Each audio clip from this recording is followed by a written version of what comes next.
So hi, good evening. Now I answer the question, how does social media help families, social workers, and government during calamities? So during calamities, social media has become fast and more important tool for sharing information during calamities, unlike in the past. Because in the past, information was only provided by the traditional media, such as print, radio, and TV. Now, in modern day, the communication is faster, wider, and more interactive.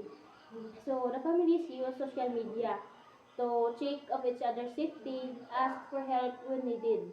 And the social workers benefits because they can see the real-time updates, photos and videos from the affected areas, and help them to know where the information where the response must needed.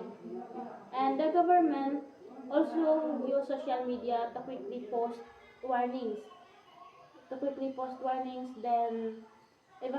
orders then evacuation orders of important reminders.